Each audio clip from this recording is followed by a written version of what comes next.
Hello बच्चों, तो चलिए अपना प्रश्न पढ़ते हैं। पूर्ण तरंग दृष्टिकारी के रूप में पीएन संधि डायोड के उपयोग का वर्णन निम्न शीर्षकों के अंतर्गत कीजिए। निवेशी विभव व निर्गत विभव का समय के साथ परिवर्तन आरेख खींचिए। तो चलिए प्रश्न के लिए मुख्य अवधारणा की चर्चा करते हैं। मुख्य अवधारणा, तो देखिए सबसे पहले अपन इसमें समझते हैं दृष्टिकारी क्या होता है।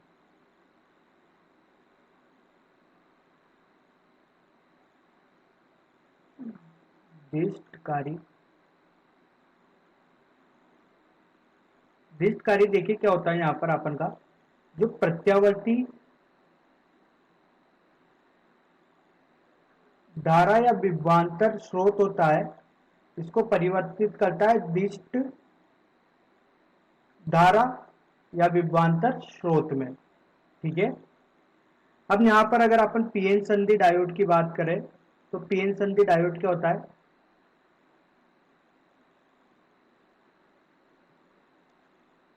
ये कुछ इस तरीके का दिखने वाला एक डायोड होता है। ये इसका धनात्मक सिरा होता है, ये ऋणात्मक सिरा होता है। इसको पी बोलते हैं, ये एन बोलते हैं। मतलब ये पी प्रकार के अर्धचालक से मिलकर बना होता है और एन प्रकार के अर्धचालक से मिलकर बना होता है। जब इनको अपन एक जोड़ देते हैं तो एक संधि बनाते हैं जिसे अपन बोलते हैं पीएन संधि डायोड। तो ये वाला जो भाग होता है इसका धनात्मक, इसे बोलते हैं अपन एनोड और इसे बोलते हैं अपन कैथोड। अगर अपन यहाँ पर इसको बदल दे, एनोड को कैथोड और कैथोड को एनोड कर दे, तो ये अपन का पीएन संधि डायोड काम नहीं करता है। इसका मतलब ये हो गया कि जो अपन का पीएन संधि डायोड होता है ये सिर्फ अर्ध अभिनति में कार्य करता है, पश्च अभिनति में ये कार्य नहीं करता। इसका भंजन हो जाता है, मतलब ये खराब हो जाता है। ठीक है। तो चलिए देखते हैं कैसे बनता है। इसमें अपन के पास एक पी प्रकार का अर्धचालक को जब एन प्रकार के अर्धचालक से जोड़ देते हैं संधि के द्वारा, तो इस प्रकार की जो संरचना बनती है, एक पतली संधि होती है इनके बीच में, इससे अपन इसको जोड़ देते हैं। ठीक है। यहाँ पर अपन के पी प्रकार के अर्धचालक होते हैं, यहाँ पर एन प्रकार के अर्धचालक होते हैं। पी प्रकार के अर्धचालक में अपने पास होल होते हैं जो कि धनात्मक होते हैं और एन प्रकार में अपन के पास इलेक्ट्रॉन होते हैं जो कि ऋणात्मक होते हैं। अब क्या होता है, इन होल और इलेक्ट्रॉन के आकर्षण की वजह से इसमें एक धारा विस्तृत होने लग जाती है, जिससे कि इलेक्ट्रॉन तो जाने लग जाते हैं इधर की तरफ और होल आने लग जाते हैं इधर की तरफ। इससे यहाँ पर एक अवक्षय परत बन जाती है। इसकी मोटाई होती है 10⁻⁻⁶ मीटर कोटि की इसकी मोटाई होती है अवक्षय परत की। ठीक है। और ये जो होती है ये कुचालक होती है, मतलब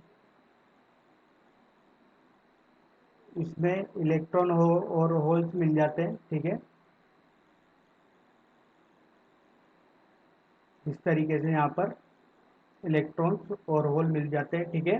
तो इसमें धारा का चालन नहीं हो पाता है। अब इसमें एक विद्युत क्षेत्र उपस्थित हो जाता है इसकी तरफ, जिससे इलेक्ट्रॉनों का और होल्स का आवागमन क्या हो जाता है, बंद हो जाता है। तो इससे एक विरोधी विभवांतर उत्पन्न हो जाता है। ठीक है। एन से पी की तरफ से एक विद्युत क्षेत्र हो गया, जिससे ये इलेक्ट्रॉन और होल्स का आवागमन क्या हो जाता है, बंद हो जाता है। और आवागमन बंद होने की वजह से यहाँ पर एक विरोधी विभवांतर उत्पन्न हो जाता है। ठीक है। और जब ये होल और इलेक्ट्रॉन इधर से उधर जाने लगते हैं तो यहाँ पर एक उदासीन परत बन जाती है। इसे अपन बोलते हैं उदासीन अवक्षय परत। ये उदासीन होती है। ठीक है। इससे विद्युत क्षेत्र का एक निर्माण हो जाता है इनसे पी की तरफ। तो इसको ही अपन यहाँ से जो धारा बहती है इसको बोलते हैं विसरण धारा। ठीक है।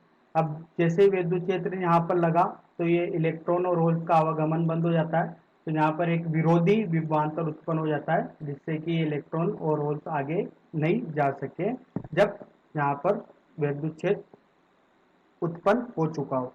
तो इस प्रकार की संधि को अपन क्या बोलते हैं, पीएन संधि डायोड बोलते हैं। ठीक है।